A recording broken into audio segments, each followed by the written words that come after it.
बार की बात है, महात्मा बुद्ध ने अपने शिष्यों को जीवन की सीख देने के लिए एक मकड़ी की कहानी सुनाई।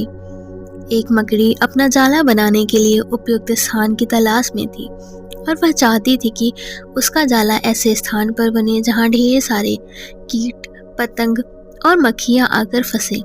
इस प्रकार वह बहुत मजे से खाते पीते आराम करते अपना पूरा जीवन व्यतीत कर सके। उस मकड़ी को घर का एक कोना पसंद आया। उसने वहां पर जाला बनाने की सारी तैयारियां शुरू कर दी और जाला बनाना भी शुरू कर दिया। तभी वहां से एक बिल्ली गुजर रही थी। बिल्ली मकड़ी को देखकर जोर जोर से हंसने लगी और जब मकड़ी ने बिल्ली से हंसने का कारण पूछा तो बिल्ली बोली, मैं तुम्हारी बेवकूफ़ियों पर हंस रही हूँ। तुम्हें दिखाई नहीं देता ये स्थान कितना साफ सुथरा है। यहाँ ना तो कीड़े मकोड़े हैं और ना ही मक्खियाँ।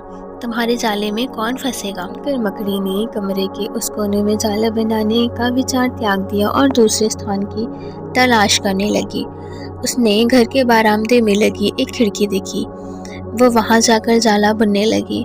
उसने आधा जाला बना ही लिया था, तभी एक चिड़िया वहां आई और हंसने लगी। अरे, तुम्हारा दिमाग खराब हो गया है जो इस खिड़की पर तुम जाला बुन रही हो। यहाँ तेज हवाएं चलती हैं, तुम्हारा जाला उड़ जाएगा। मकड़ी को चिड़िया की बात भी सही लगी। उसने तुरंत खिड़की पर जाला बुनना बंद कर दिया और वहां से दूसरा स्थान ढूंढने चली गई। ढूंढते ढूंढते उसको काफी देर में एक पुरानी अलमारी दिखाई पड़ी। उस अलमारी का दरवाजा थोड़ा खुला था। वह वहां जाकर अपना जाला बनाने लगी।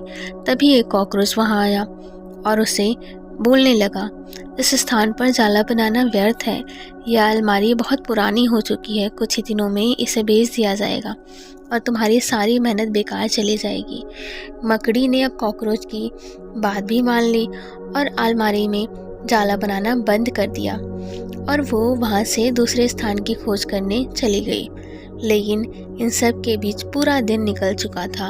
वह मकड़ी बहुत ज़्यादा थक चुकी थी और भूख प्यास से उसका हाल भी बेकार हो चुका था। अब उसमें इतनी हिम्मत ही नहीं रह गई कि वह जाला बना सके। थक हार कर वह एक स्थान पर बैठ गई। वहीं एक चींटी भी बैठी हुई थी। थकी हारी मकड़ी को देखकर चींटी बोली, मैं तुम्हें सुबह से देख रही हूँ। तुम जाला बुनना शुरू करती हो और दूसरों की बातों में आकर उसे अधूरा छोड़ देती हो। जो दूसरों की बातों में आता है उसका तुम्हारे जैसा ही हाल होता है।